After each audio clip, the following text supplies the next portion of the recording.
Hello and welcome to the Outside and Active podcast. My name's Dom and I'll be playing host to conversations tailored for those who love the outdoors. Thank you for joining me on this adventure where I speak to a whole host of interesting guests with inspiring stories. And for our next stop on this adventure, we are talking all things marathon running as we are joined by Runna's Ben Parker. We are well and truly in marathon season, which means in this podcast, we'll be talking all things tips, tricks and advice, all to do with running a marathon.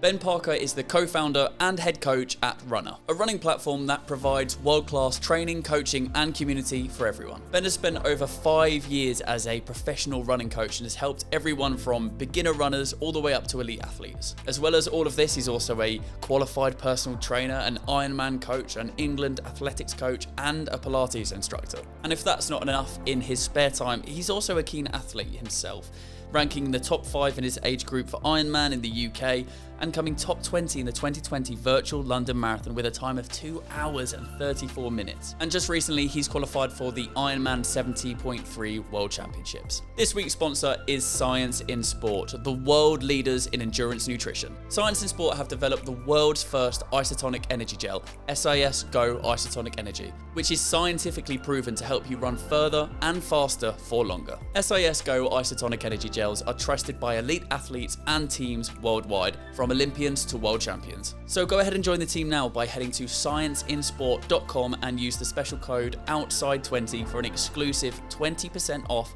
Go Isotonic Energy Gels and the rest of the Science in Sport range.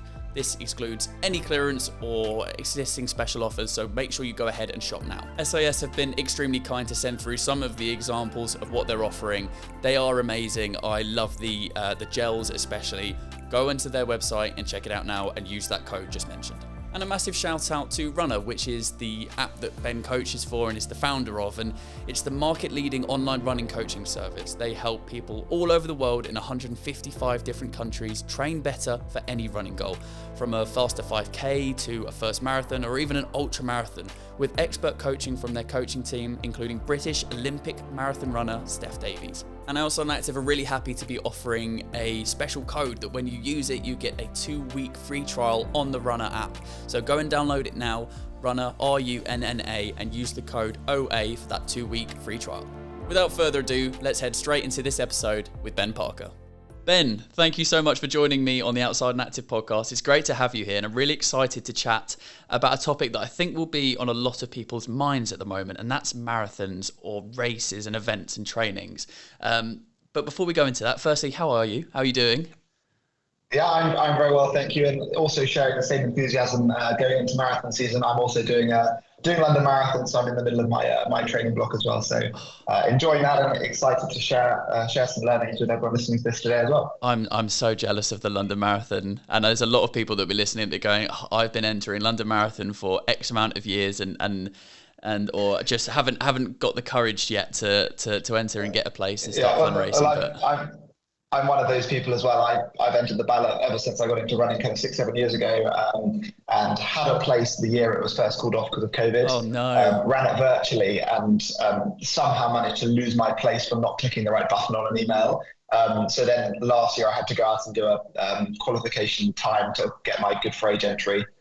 So I did many laps of Goodwood racetrack to get my time, to get my race, and I'm now very much looking forward to doing it for the first time. So I've cheered people on many years in a row, so I'm looking forward to doing it myself. And hopefully those listening are inspired. Keep entering the ballot, and either they'll get a lucky place in the ballot, raise money for charity, or even improve enough that they can get a Good for Age place and get in directly as well. Exactly. Keep trying.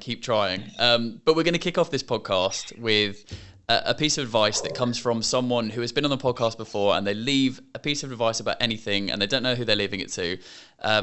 And the piece of advice today comes from a lovely guy called Phil Evans, who's a great physiotherapist, works at Urban Body. And his advice that he left for you was to not worry about what other people think. And I think as a runner, that is something that a lot of people will go through a phase of running where they look at times on an app and they look at, comparing themselves to other people and think, oh gosh, I need to be changing this or changing that. Did you ever have that period? You might still be in that period about comparing yourself, but do you try and disconnect from what other people think about your running?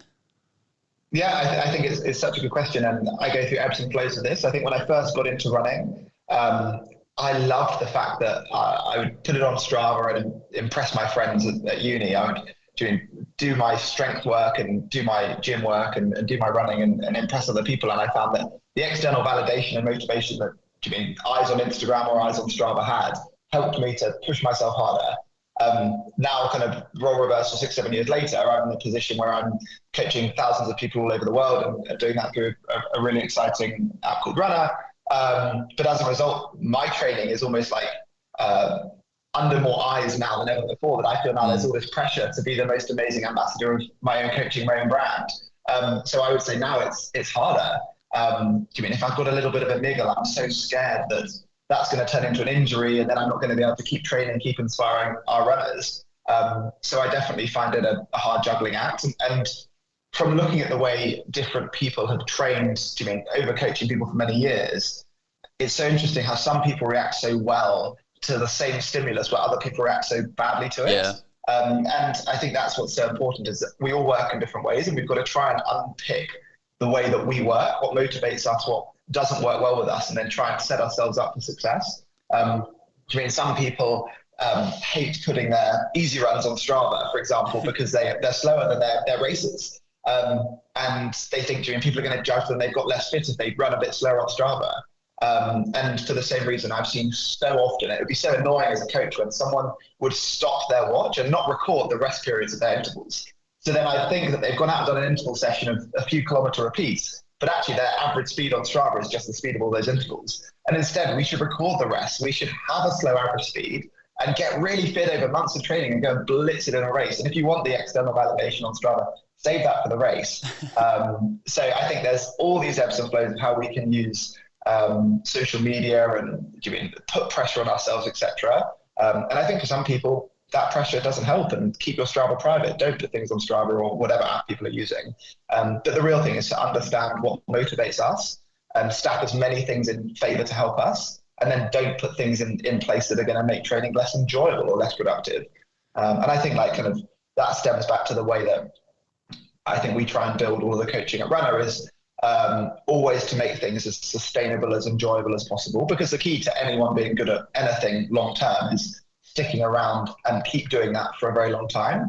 So rather than blitzing training for 3 weeks and making it so aggressive and unsustainable that you get really fast in 6-7 weeks of training, but then you get injured and hate it. Yep. Instead, that the goal should be building up, teaching people how to train for their goals and do so in an enjoyable and sustainable way. But then it leads to a lifetime of happy, sustainable running, and progressive improvements will come.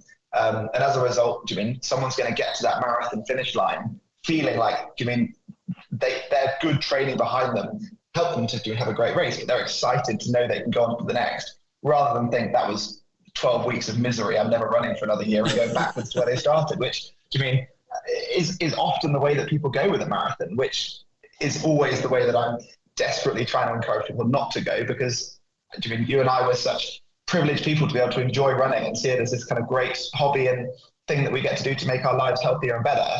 And I don't want someone to get a ballot place after years of trying and then think they've got to have three months of misery. Yeah. Instead, I want them to get that, enjoy it, and then go from there to keep running forevermore, injury-free and with happy, sustainable habits as well. Yeah, I think you smashed it there, and especially what you said about 30 seconds ago around enjoying the process, enjoying the feeling of getting better, whatever better might be in terms of time or distance for that for you as a person. Because again, when you find, I've said this on the podcast before, I've had this experience of when running goes from being a chore and a mode of exercise to it then being something you do because you love it, it's such a cathartic feeling. It's such a good feeling, and I'm sure there's a lot of people that will feel the same thing as well. So yeah, I'm glad you said that. But you've touched on it there as well. But if someone's listening, going, well, who's this person to be telling me how I should be running? I'm not one of those people, but someone might be thinking that. Who's Ben and Runner, and why should he be telling me how to run my marathon? Well, give people a bit of context around you, your background in running, and where you're at now. Yeah, absolutely. So I'm Ben. I'm the head coach of Runna, which is a fully automated online running coaching service. So we do all of our coaching via an app. We're coaching people in 155 different countries and have kind of over 6,500 people on our platform, which is super exciting. I've been a running coach for the last kind of 6-7 years now. I first got into exercise, as a 15, 16-year-old guy who started to like girls and had testosterone and wanted to look good and be healthy. So I started out going down the route of being a big gym goer, getting a six-pack and big muscles. And I did that from 16 till kind of 21. And was one of the biggest guys and strongest guys at uni and played team sports and enjoyed that kind of status that having a six-pack, maybe I thought it brought me, or it gave me the confidence to enjoy all of those sides of things. In my last year of uni, I spent 365 days in a row going to the gym because I loved it that much. Wow. And I was very much kind of known as the nutter who can do anything and is super strong and indestructible. Or that's what I kind of like to think I was. And at the end of that year, I decided to just kind of throw myself in at the deep end and do what I thought was the hardest challenge in physical fitness, which was at the time an Ironman. So I went from that year of going to the gym 365 days in a row to commit to running 2,500 kilometers in the year ahead, and then to do an Ironman at the end of that year. And 2,500 kilometers might be a normal, it's a lot of mileage, but it's not unsustainable for someone who's a keen runner. That's averaging 49 kilometers a week. But I started that in April and I hadn't even ran that year. So it was a real shock to the system. Wow. So I learned so much about running. I got shin splints. I got a bunch of different injuries, and I learned so much about how to incorporate that. I then did my first Ironman, and the whole way through I thought I'd do this year, do the Ironman, and then just go back to being a gym nutter. And what I found, and ties in very much nicely into the name of the podcast really, is that I enjoyed exploring the outside world so much more than lying on my back and lifting a bench press up and down to try and make my pecs larger. There was purpose. I was running around, I was getting faster, I was getting stronger, I was getting healthier. As a 5'10" guy, there's no need to put on any more muscle after a point. And so kind of went from there. I graduated immediately, qualified as a personal trainer and started working at a PT studio in Southampton, which is where I graduated. And the owner of that studio was an ex-professional runner, which is what first got me down the route of using personal training to help people in the running capacity. I went from there and spent 2 years running the health and fitness department at a 5-star hotel in Greece, which was amazing. And again, it was so much more enjoyable to do my running and cycling and swimming outdoors in the Mediterranean. And I came back home from there 2 years later and kind of started to set up my own online running coaching business, as well as working with a few different gyms in Southwest London and working with other kind of in-person running clients as well. And that led me to get to the point where kind of towards the kind of COVID period, I was pretty much fully subscribed. I had 40 online clients, and they were really happy and training them for all different varieties of running training goals. And one of my best friends from university, who had trained with me to do his first marathon, came back and said, had I thought about automating this process? And funnily enough, one of my best friends from school I had, but he was busy doing his own tech business in the US. So when the second super clever guy that I know in my friendship group said, for the second time, we need to automate this, I couldn't say no.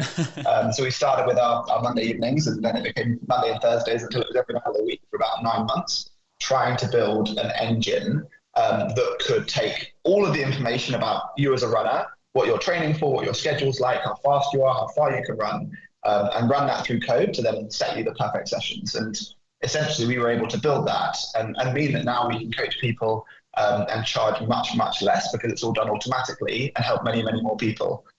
So now, like I said, we're coaching 6,500 people in 155 countries, and we've only been on the App Store for 11 months. So it's really exciting, growing really quickly, and hopefully we can help lots more runners and kind of make training for marathons, training for faster 5Ks or even ultra marathons so much more accessible, reduce the likelihood of injuries, and just make the process that much more fun and enjoyable.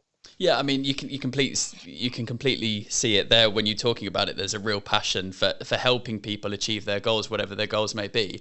And this podcast, I really want to get out of it. I want people to be able to take away practical things that they can either take into the future when they decide to take on a challenge, or they might be taking on their first marathon now and they want to know something now, or they might be thinking, I've run 4 marathons, I'm in my 4th or 5th training plan, but actually I've not thought about this before. And that's some questions that when we go into in a bit I really want to take out. But obviously Runna sponsoring this podcast episode, and I know it's sponsored, but I would say this anyway. I have started using it and genuinely find it extremely interesting, seeing that process and that automated way of doing it. And some other questions that I want to ask you in a bit about certain types of training that I'd never thought about before, such as the interval training and the tempo training that I'd just never given a time of day, but have started to now. So I'm looking forward to chatting about that.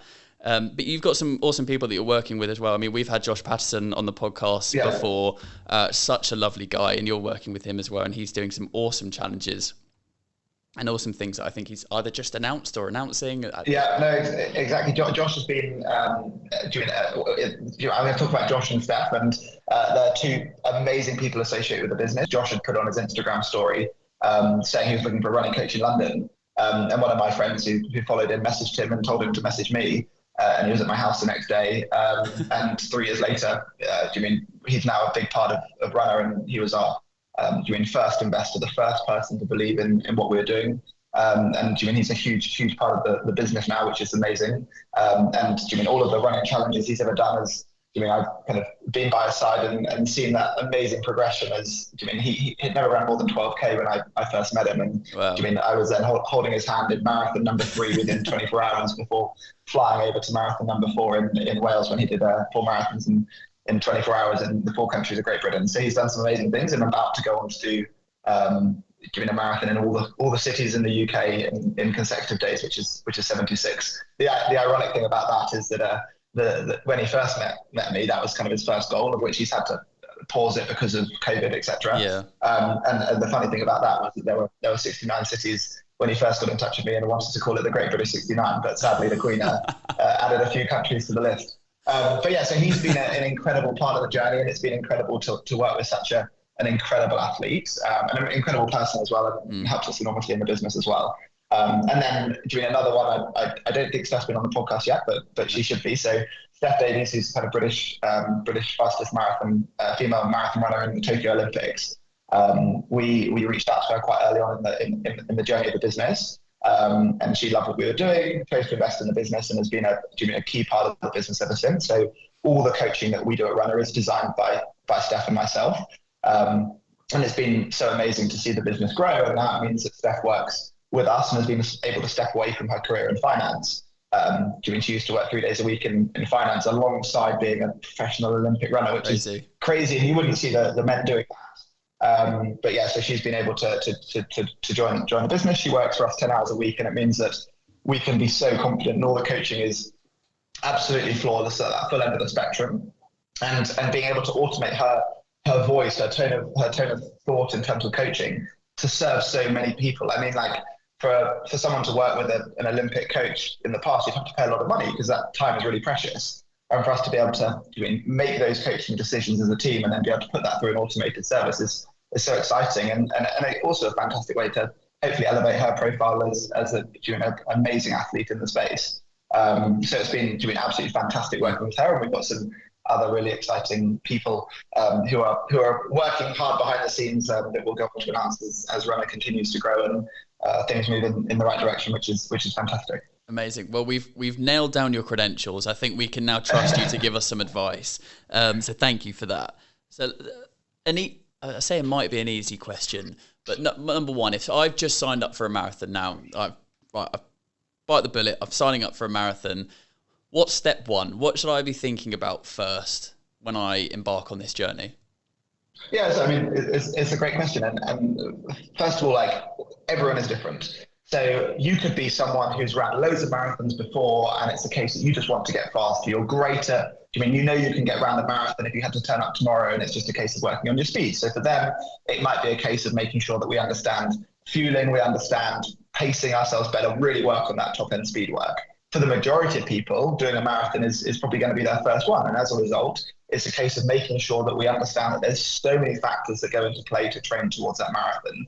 And it's a case of, I think for me, and the way that I would describe coaching is, there's so many different things that we can do, and we don't need to be perfect at every single one. We want to do as well as we can at each one of those areas. So that's thinking about recovery, thinking about fueling, thinking about getting our mileage in, thinking about warming up, thinking about stretching, thinking about mobility work, thinking about the strength work. Each of these areas are going to play a key part in us having hopefully a really successful marathon. And instead of necessarily worrying about making sure every single one is perfect, I think it's about making sure that you understand each of those areas are important, making sure that you can work out how you can incorporate them into your life. Like, you might have kids, you might have a really stressful job. You might do shift work, all of these different things. We need to understand how we can make a training that's going to take 3, 4, 6 months, let's say, sustainably fit into our lives so that we can get fitter and stronger while also enjoying that process, which is just so important. And as a result, I think it's so important to truly understand what our goals are. Are the goals to finish the marathon in a certain time? Is it to complete your first marathon while still being present in your relationship, or whatever it is? And I think having that understanding means that it's so different person to person. But yeah, I mean, there's some kind of fundamental things that we all want to do, making sure that we build up gradually. No one wants to go from 0 to 100 too fast, because first of all, that's going to be a really uncomfortable process. We've been scrapping everything that we enjoy in our life and just running, going to the gym, eating chicken, broccoli and rice or whatever it's going to be. It's not going to be a very enjoyable process, but also it's going to lead to injury. So with all these things, it's a case of gradually looking to do better. And I think that's the case with not just running, but with everything we do in our lives. We want to get better at something. We want to make small, sustainable changes that add up over a long time, rather than going from 0 to 100. And that's always the case in January, New Year, New Me. People go from 0 to 100 and they don't stick at it. And I think for me as a coach, if someone's coming to me, whether it's doing previously as a private coach or now through Runner, the most important thing is that we educate you in a way that you continue to love running. You're such an enthusiastic runner to sort out a coach. So we want to make sure that we build on that enthusiasm and create a lifetime of passion as a runner, while teaching you those valuable skills, how to avoid getting injured, teaching you how to get faster, how to run further, and doing it in that enjoyable, sustainable way. I've had friends that have said that wouldn't consider themselves to be runners that go, I could run a marathon tomorrow. So I guess the question is, can you run a marathon without training?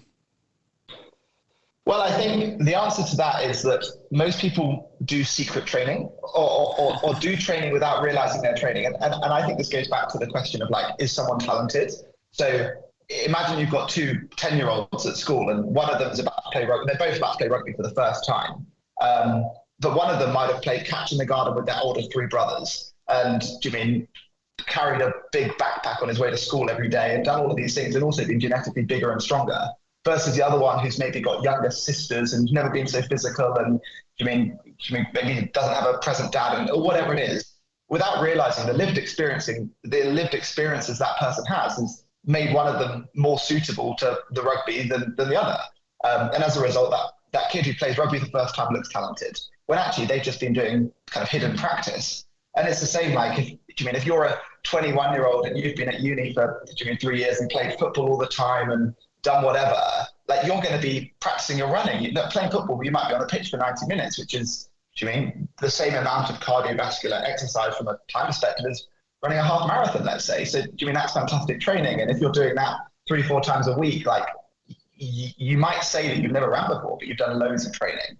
I would go to say, if someone's never exercised or never done any training at all, it would be very, very challenging and probably unwise for someone to even try and run maybe a half marathon without doing any training at all.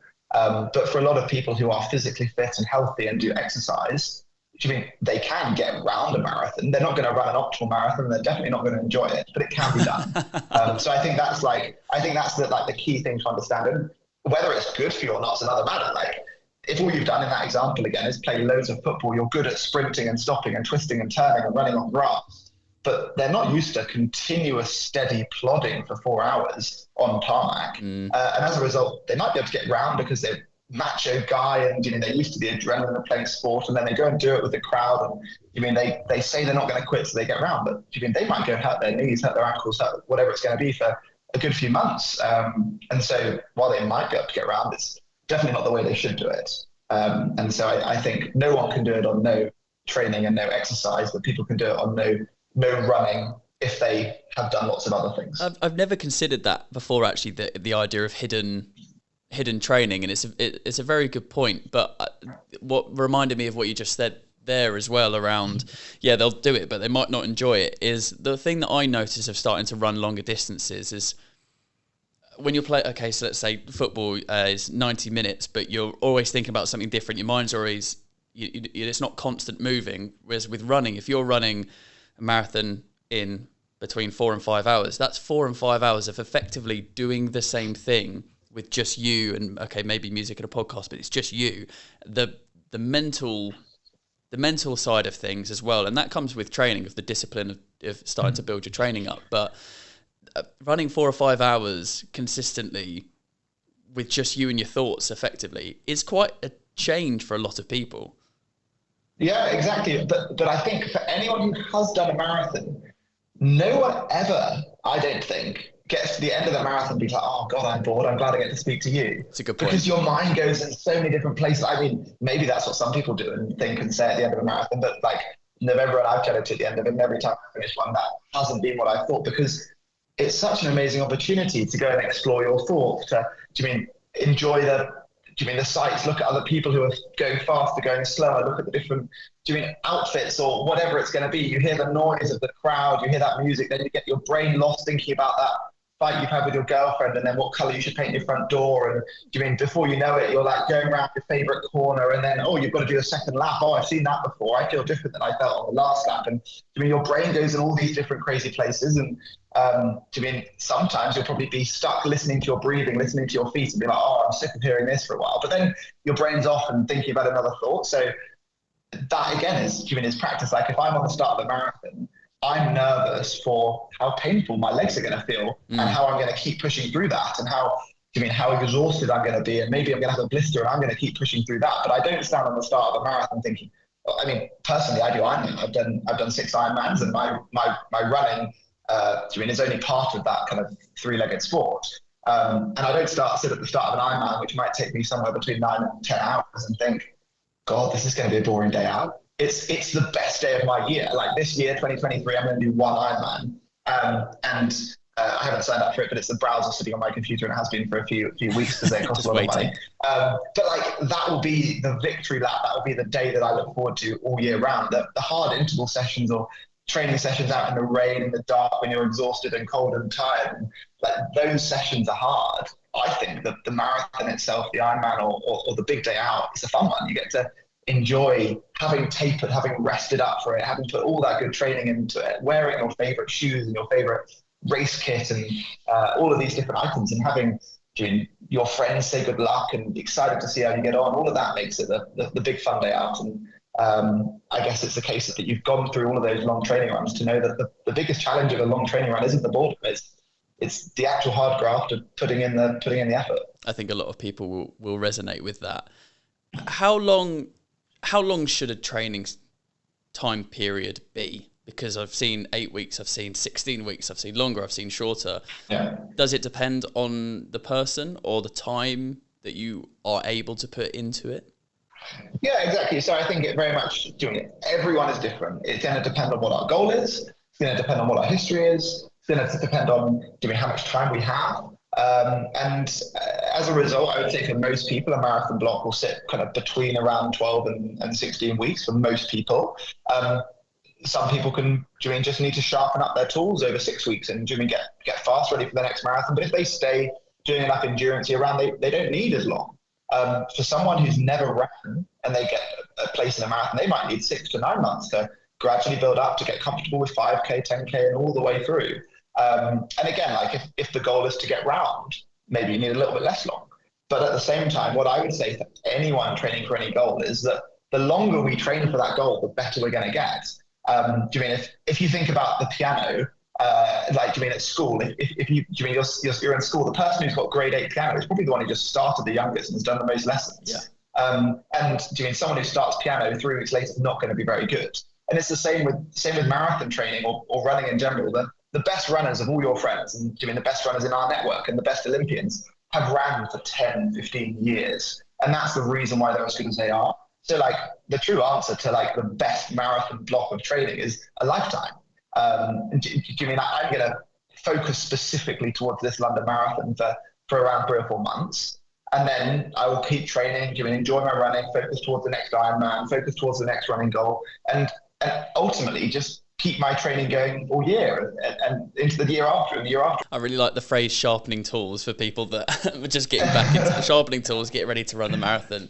But for those people that this is their first marathon, why is it so important to build up and maybe do a longer training time frame rather than just going, right, okay, I'm going to go straight into running 30-mile weeks. And okay, I've done the odd park run. I do it twice. But why? So I like to talk in kilometers just because that's the way that my brain thinks. But the same logic goes for people doing miles. But so if we're training to do a marathon, which is 42 kilometers, we should make sure that we are comfortable doing our longest run, which should sit somewhere normally between around 30 and 35K. If you can currently run 5K, maybe if you really pushed it, next week you could do 6 or 7K. And then if you really pushed it the week after that, maybe you could do 7 or 8K. And the week after that, you could do 8 or 9, let's say. Now you've done a few weeks of hard training in a row, you need to have an easy week. You need to have a rest week where you don't go and push it. Maybe you do 4 or 5K. Okay, that's now 5 weeks in. Do you mean now you're going to do a hard week of 10K? Now you're going to do a hard week of pushing it to 12K, 14K, whatever it's going to be. Okay, now we need another easy week. If we tried to go through that period of time in a more condensed period, rather than going from 6 to 8 to 9 to 10, you've got to go from 6 to 9.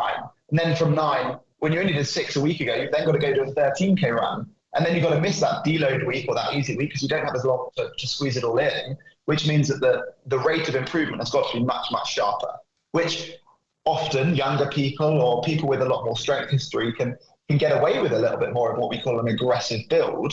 But the more aggressive our build, the more likely we are to get injured. And also the less enjoyable it's going to be. And so the longer we space out our training, the less likely we are to get injured, but also the longer we have to make adaptations in our body and get fitter, get stronger, get faster. So kind of with that in mind, it goes back to the point of like, if you want to do the very best marathon you can do this year, you should do it on the 31st of December to mean that you've got as long time between now and then to nail it. Do you know what I mean? Like if the goal is to do the best marathon you can this year, you want to put as far away as possible so you can get as much good training into your body. Obviously in the real world, we do marathons in the middle of the summer and the spring when the weather's nicest and when all the people turn up and we've got all this great atmosphere. But that's why it's really worth thinking ahead. And the people who do the best marathons and enjoy them the best are the people who really commit all the way through their winter towards the London Marathon. And during whatever the phrase is, summer bodies are made in winter or whatever it is. It's fantastic when the weather starts to improve and you've got months of good training behind you, and you can enjoy doing those long runs in the good weather, and your body kind of treats you for all that hard work you put into it. And I think it's the same with anything. Like you get out what you put in, and as a result, people who leave it last minute are more likely to get injured and less likely to go around enjoying it. They're more likely to hit the wall and slow down in those last few kilometers and have a horrible time versus the people who put in all of those hard trainings, doing all that long run, building up over a good period of time. As a result, they get to enjoy that feeling going around knowing that they're beating their wildest dreams of times they ever thought of doing. And I mean, it's not this crazy, impossible, daunting challenge because they've put the work in. Yeah, if you go straight from not running much or not running at all and then start doing 45, 50K weeks, you're going to injure yourself. It's going to hurt. Well, potentially, you're going to give yourself more of a risk of doing that. Our bodies adapt to what we make them do. It's just like that pianist that plays piano all the way through school. They get really good at playing the piano, and we're going to get really good at what we do. And as a result, if we do more running, we're going to get much better at it. And there's other things we can do, like getting the perfect balance of intensity and long runs and easy runs, and getting a good balance of sleep and nutrition and protein and all these other bits and bobs. And you add all that up, and you do it consistently over a good length of time, and it's going to lead to it all comes back and rewards you for it. So I've been following Ben's advice, and I'm getting towards my marathon, and I'm looking forward to it. And then I see the word taper, and I go, "What is taper? What is taper, and why is it important to do?" Yeah, so kind of like that example we talked about, we're gradually building up our intensity, our volume, so the distances that we run, the amount of running we do each week. Obviously with a few kind of easy weeks thrown in there to let the body adapt and recover. But what we don't want to do is go into that marathon tired.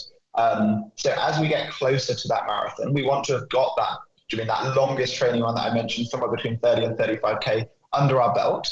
But we don't want to get it under our belt 2 days before the marathon because we're still tired.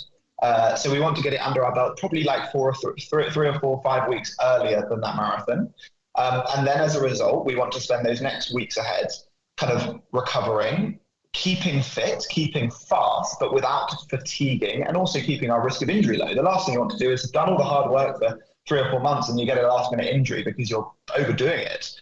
So the weeks running into the marathon will gradually, and not just the marathon, a 5K, half marathon, any running goal or any fitness sports goal. Like, do you mean someone preparing for the Champions League in football doesn't go and do the biggest gym session they've ever done the night before? But so yeah, we gradually drop things down. We'll normally reduce our mileage by kind of 30 to 50% in those kind of last week or two. We'll also make sure that we really prioritize our sleep, we prioritize our mobility, keep the risk of injury low, eat really well. And it can often be the hardest point for really enthusiastic runners. I mean, someone like myself who loves their running, it's a huge staple of their week and their mental happiness, getting those endorphins out of training. You've put all this hard work in for months, and then suddenly you've got a coach or a plan that's saying, run a bit less, Ben. It feels counterintuitive because you've literally like worked up your fitness, got to the point where you can now sustain running whatever distance per week, and you're doing less than it. It feels like you're going to be going backwards, but it's what you've got to do, and you've got to have confidence in that, in your plan and your coach, because that way, when it comes to the start line, you've still kept that speed, you've kept that fitness, but you're feeling beautifully fresh, ready to go. And so it's this kind of period of time, the last kind of two-ish weeks into that marathon, and as a result, it will pay dividends. But it does feel counterintuitive, and just have confidence that it will pay off, and it's exactly what you need to be doing. I did kind of skip a step, and I mentioned it earlier of one of the things that I had never done before, and I'd been aware of, but I thought I don't need to do that. But until I've almost been forced to by using Runna, and it's telling me to do it, and I'm going, right, I'm going to give this a go, as changing up my training and doing different types of runs. You'll know what I mean, but for those listening, it'll be meaning introducing interval training, tempo training, actually forcing myself to do easier runs. Because I before would have gone, right, I'm just going to run, okay, I'll do 3 miles, 5K this week, 5K this day, 10K this day, and then 5K this day, and then I'll do my long run at the end. But I'll do it all at a pace that I feel like doing that day. Explain to me why interval training, tempo running, introducing easy runs as well is so important in building up different elements of your running before a race. Yeah, so I'm trying to think of a good analogy. I'm sure one will come to me as we're going through it. But so if we think about like training for your 5K, the best way to train for your 5K is not just to run 5K every day. It's not to go out running at the hardest pace every day, because your body's just going to gradually get used to that. It will probably see some improvement if that's what we did, but it won't improve optimally. Whereas instead, imagine we run faster than our 5K pace for 400 meters, and then we walk and catch our breath for 90 seconds, and then we do it again. We're teaching our body to get used to running faster than we're used to running for that 5K. And that's essentially what an interval workout is. We're doing shorter chunks, but we're having proper rest between them so we can go faster than, our race pace, or than our fastest paces that we can normally run at. And that's going to teach our body to adapt to that. And we can do all sorts of different interval sessions with all sorts of very different benefits. So we can do longer intervals, shorter intervals, or a mix of both, going from a longer 1K rep into a shorter 200-meter rep to get some endurance and some speed. So an interval workout is one of the many different types of sessions we should do. And an interval workout is going to be the best one for making us go faster. The caveat to that is that it's not going to be very good for our endurance. All we do is really short chunks of sprints and stops. So we need to do the opposite. We need to do long runs. We need to build up our endurance of running continuously, so that we can be ready to do a marathon. And long runs are valuable for any running goal, not just a marathon. And even within a marathon, within a long run, we can do different types of sessions. Sometimes our long runs, we want them to be steady and slow and continuous. Whereas some of them will want to put a little bit of speed in them, or some of them will want to practice getting faster at each 5K chunk within a long run. We might want to make them progressive. So there's lots of things we can do there. Then we have our sessions, our tempo sessions. So this is kind of a bit of a productive one to make us faster at speed, but kind of gets a bit of endurance in there as well. So a tempo workout's normally where you're doing slightly longer periods of speed, maybe doing a little bit slower than we do for those interval sessions. And that way we're going to get used to running slightly more continuously, but also at speed as well. We're going to be practicing working with lots of kind of lactic acid building up in the muscles and getting used to that sensation. So another type of session there that's going to be so valuable. And then maybe the most important one is our easy running. And the reason why easy running is so valuable is because there's so much less stress on the body. If we go out and run 5K in this example as fast as we can, like you maybe used to do before, it's going to be really fatiguing on your body. So you run 5K on Tuesday night, you probably shouldn't go running on Wednesday because your body is aching.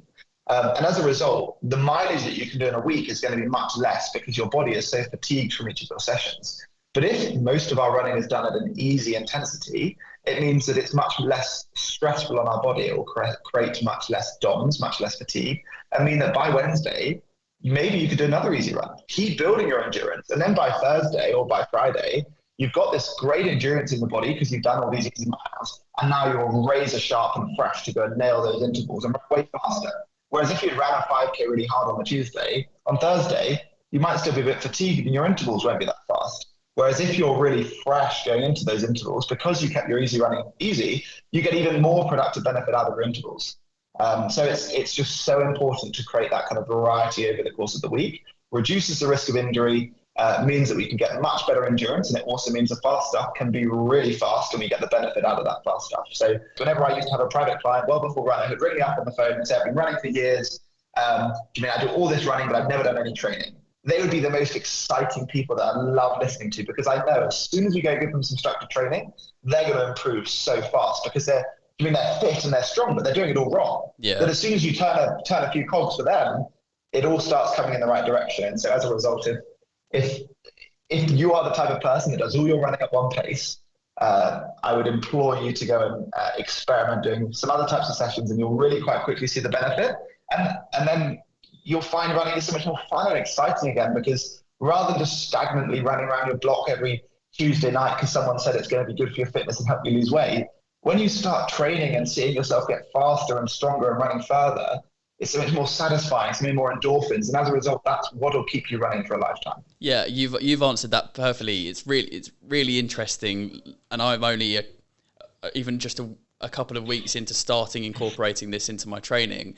And what I would say, you've answered it from sort of a technical side. In terms of a real feeling side of someone who's just started doing it, it's like sometimes I go, I think I did an interval session, and it was like, oh, I've done my 10K, and I've done it, but it's like it feels like I'm running it in a different way. Like I'm building my endurance, I'm doing all the right things, but it's almost quite a nice, refreshing way of approaching my running, and it mixes it up through the week as well. So I still have that easy run where I can take it, at my own pace. It's fun, right? Yeah, it's fun. It's fun and varied. Like, if you're going out to do, 3K to warm up, 3 or 4 1K efforts, and then a 2K cool down, you might be running 7 or 8K, but you only have to think about 3K warming up, which is really easy because you're just chilling. And then you've got to run hard for 1 kilometer. We can all run hard for 1 kilometer. Yeah.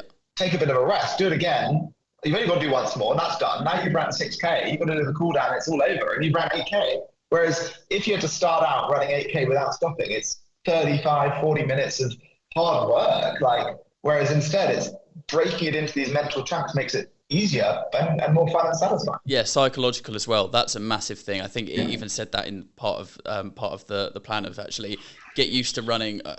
I look at it as miles, but in kilometers, 750 meters of running at a certain pace, and then take your foot off the gas for 250 meters, and it makes it a lot more manageable. But it means that I get used to running at a certain tempo and pace for a time that's more manageable, and then you kind of build that up and build that up. So no, it's really interesting. So you've got those different parts of training, and like I said, we've built up and you've had your taper. A phrase that people that have been in the running industry will know, but if I might not have thought about it if I hadn't done it before, is not trying something new on race day, or not doing something completely different. And this can be food, the way in which you go about running, the way in which you the clothes that you're wearing and the shoes that you're wearing. Why is this? Well, if I've got a new pair of shoes I bought 2 days ago for this marathon, why should I not be wearing them? Yeah, no, great advice. And so absolutely what we all say is don't try anything new on race day. And the reason for that is that this is this big day that you've been training for 3 months, 4 months, however long. And you want it to go right. So don't put any uncertainties or any elements of risk into that. If you go and change your breakfast and realize it doesn't sit very well with you and you're running around farting or trying to hold in a poo or you're about to be sick, it's not going to be a very good experience. All of that hard training ruined by a dodgy breakfast. So don't change your breakfast. In the same way, if you do all your training in a pair of particular branded shorts and they sit nicely around your bits and it's comfortable and you're going to do your longest run of your life in these shorts, don't go and buy a new pair of shorts that might not agree with you, because then you're going to spend the whole time limping because you've got a bit of bit of blistering somewhere you don't want it. And so the same logic goes for all of these different things. Like, yes, we don't want to run in a really old pair of worn out shoes that are wet and sodden and got a hole in them. But at the same time, we also don't want to go and run in a brand new pair of shoes we've never ran before. We start running in 2K and get a horrible blister, and then we're limping the whole way around. So never try anything new on race day. However, with shoes, it's a great idea to have a good, fresh pair of race shoes, but make sure that they're a new version of the shoes you've already ran in. Don't go and buy a new brand that you've never ran before with new technology that you don't know whether it agrees with you. Make sure whatever you're going to run into the marathon you've ran in before. Yes, you could go and get a new version of the same shoe or the updated version of the newest model, but still make sure you've worn that shoe a few times. Make sure you use it for some of those speed sessions. For probably your last long run, make sure that you wear your marathon shoe and wear your whole marathon kit, wear your outfit, get excited, look forward to wearing it. And that's going to make that last run that much more exciting because you get to visualize how it's going to feel on the big day. And it might be the case that actually those socks that you bought because you thought they looked really nice, they're actually a bit tight and uncomfortable or whatever. You need to find that out in training and not when you're 5K into a 42K run. What's your approach and thoughts around nutrition whilst actually running? Because some people take gels with them, some people obviously you want to make sure that you're hydrated, but some people take gels, some people take hard food, some people don't want to have anything at all. Does it really depend on the person? Yeah, so I would go to say that once we're performing intense exercise over an hour, at this point we need to be taking on fuel if we want to perform optimally.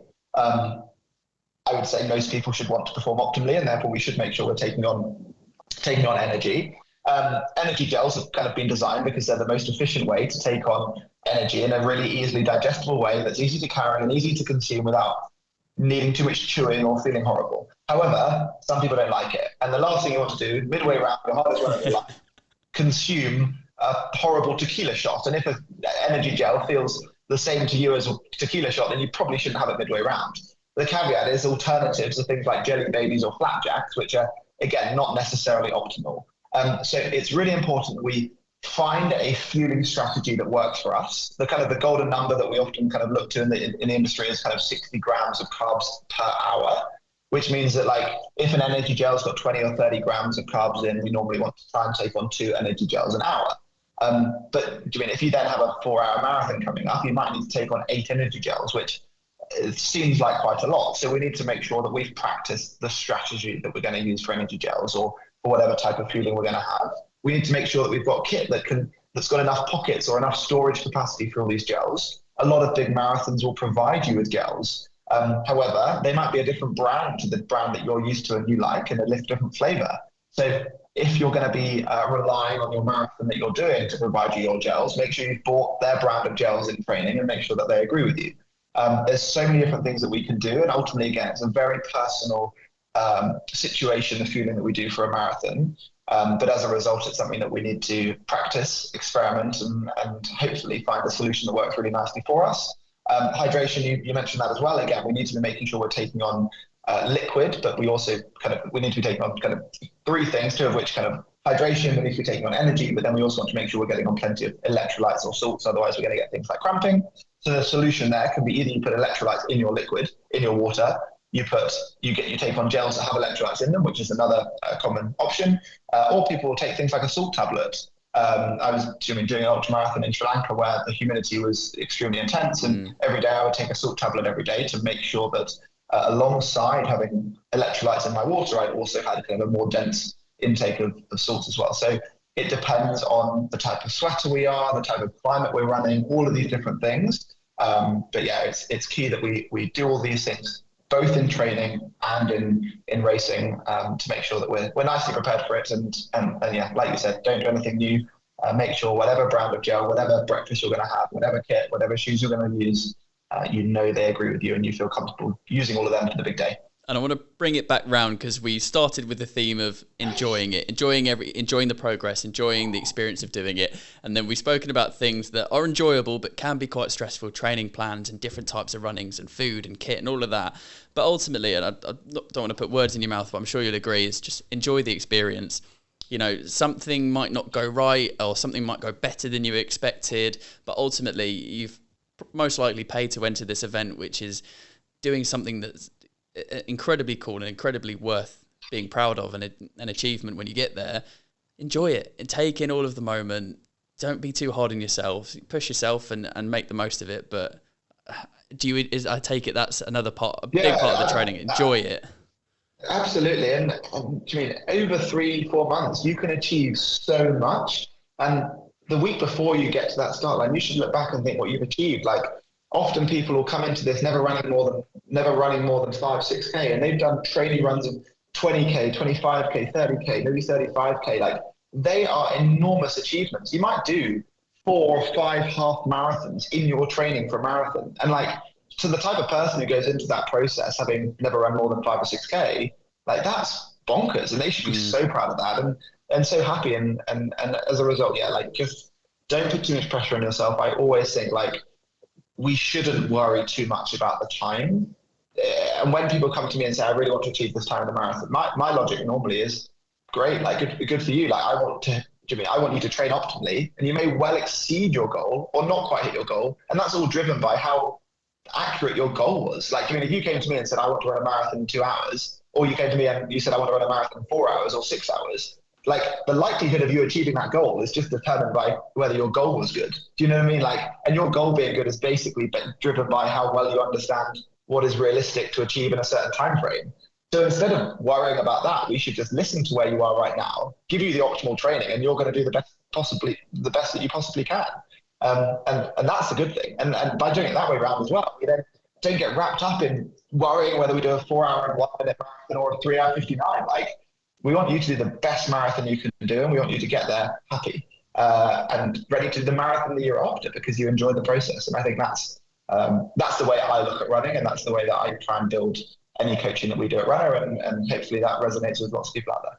Well, Ben, I've got a marathon in what is now 7 weeks, and I've learned so much that I'll be taking forward with me. And I mean, I work for a company that organises a national running show, so there will be people that listening to this that are just starting their running journey that will have learned so much from listening to you, and they can learn more through you and through Runna. So where can people go if they're right? Okay, I've got a taster for it now. Okay, let me maybe join in. I've got 10 weeks to go. Let me join in, or if I've got something coming up in a few months, let me take a look. Where can I go to find out more about Runna? Yeah, absolutely. So Runna is, you can check us out on our website, www.runna, which is runna.com. You can find us on Instagram, runna_coach. You can find me on Instagram, Ben Parker Fitness, and send me a message. Otherwise, download the Runna app and get started. As soon as you download the app, you'll get a free trial, see how it works, and we look forward to helping you with any of your running goals. And if anyone's got any questions, once they've set up their account, you can message us inside the app in the support tab, and myself, Steph, and the rest of the team will be there to help you on that running journey. And we look forward to helping you towards your marathon in 7 weeks and helping everyone else out there as well. Ben, it's been great fun. Thank you so much. There's only one thing left to ask you, and I mean, you've been giving loads of advice during this podcast, but it's a piece of advice that's specified for someone who will be coming on the podcast in the near future. It doesn't have to be to do with running, but if you want it to be, then it can be. Well, I think my kind of like big picture advice that's holds me well in running a business, in everything that I do personally, is that the more the longer that we work at something, the better we get. So we just got to keep being patient, keep persevering, keep learning, and it all adds up to be good at anything. It's just long-term consistency. So we just got to be patient and keep grinding, and you'll get better at your running. You'll get better at running your business. You'll become a better friend, and just keep persevering, and it'll all add up long-term. That's a great piece of advice and a great place to finish as well. Ben, thank you so much. No, thank you very much for having me, and good luck for your marathon race. And that brings us to the end of this episode with Ben Parker. If you're training for a marathon, then I hope you've picked up some bits and pieces from this episode, from this conversation that you'll be able to take into your training. And if you're not planning on running a marathon, then maybe this has just inspired you to take that on. So thank you very much for listening. If you think that you know someone who would enjoy this podcast just as much as you, then send this over to them. Let's grow this outside and active community, which helps us get on just as amazing guests and keep us going. Again, a massive thank you to Science in Sport who have sent through this awesome stuff. You can go and check them out at scienceinsport.com, and also download the Runna app. They do some amazing training plans even for me who've been running for a couple of years, they gave me pieces of advice that I actually didn't think about before, such as the things that we spoke about in the episode. So thank you very much for watching. And the last thing to tell you about is that we're doing video versions of these. If you didn't know and you just listened to the audio versions, we do actually have video versions of pretty much 90% of the podcasts on offer.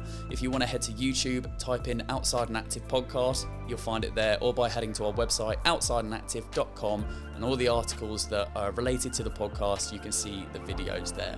Thank you very much for watching or listening. We'll be back next week with another episode, and until that time, enjoy the outdoors.